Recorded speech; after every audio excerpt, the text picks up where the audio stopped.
as a retired paediatrician, I signed up for work with the GMC back in April 2020, but actually they didn't need me, because what was very obvious early on was that the children's ward was eerily quiet, and they certainly didn't need retired paediatricians going back to work. So that was a blessing. So then I went back to retirement. But unfortunately, there have been many other problems for children from the pandemic management. So it was about a year ago that I first saw advertised on an evening BBC News recruitment for a children's vaccine in Oxford. They were recruiting children aged 5 to 15. And I was very shocked, because at that stage we had no long-term adult safety data at all. I contacted Professor Pollard, who's the professor leading the investigation and also coincidentally is chair of the JCVI.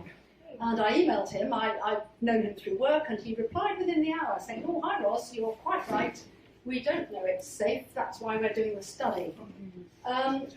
He assured me it was a small pilot study, and if it was effective, then they would be looking to do a properly powered, full-size study. There's no way children will be receiving this vaccine within the year, he goes. And I thought, okay, but it was only 2 months after that that Pfizer vaccine got its temporary authorization in the States. And that's when I wrote my first letter.